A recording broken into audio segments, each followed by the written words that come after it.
Okay, so I want to just share this with you, and that's because a lot of times we just find ourselves as leaders wanting to do everything because we usually would say that nobody probably is available can do it as well as we can. But the truth of the matter is that don't do it all because you really can't. Tim Redmond said that there are many things that will catch my eye, but only a few things will actually catch my attention. And I love that powerful quote. What he was saying is that leaders need to learn how to prioritize passion over possibilities. You see, you are going to come face to face with several possibilities. There are going to be several things that will come into your plate. But the thing is that you must be able to know what is the thing that is part of what makes you passionate, And what that actually means is that we've got to learn more how to prioritize. The Pareto principle is very clear and it's very good for anyone who is a leader, and I encourage you to use it. What that principle says is that 20% of what you do will give you 80% of the results that you want. In other words, you've got to be able to sieve it down. And if out of 10 things, you can find the two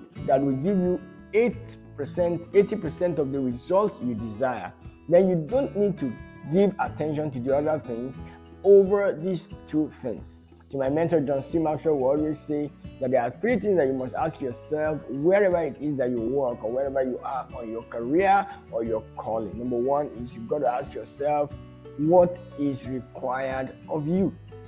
And that's very important. A lot of times people do things that are not required of them, and then they come back, they want to get the applause for doing something because they put in a lot of effort. However, what they did is not what is required of them. So what is it that is your job description? What exactly is required of you? That's very important.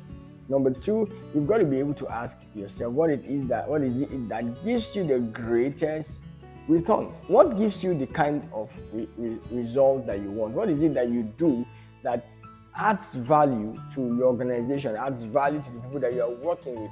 That's very critical. You've got to find that out. And then, of course, number three is that you need to understand what it is that gives you your greatest rewards. What rewards your efforts? What is it that produces the kind of reward or the fulfillment that you want when you see that you've done those things? So if you are able to follow those three out, then you will know what to do and what not to give your attention to. It's critical that we learn how to prioritize so that we don't keep doing everything because we can't really do everything. Now here's what I do.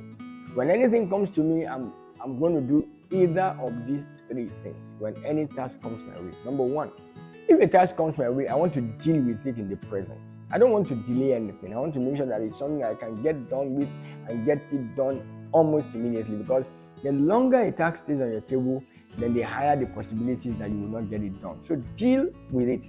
See, we've got to learn how to live in the present. Don't push into the future what needs to be done in the present. So if you deal with it right now, that's a good way to go about with that thing. If it is something that you want to deal with, then go ahead and deal with it. The second thing I do is that if I'm not dealing with it, then I'm going to delegate it. I delegate it so that someone else can do it. And most of the time, I want to ask myself a question. What has come before me? Is there someone else who can do it better? Is there someone else who can do it faster? Is there someone else who will do it easier than I would do it? And that's when when you know what's required of you, then you know this one needs to go to someone else because it might be what is required for that person. Now the task is not useless. The task is not overly unimportant.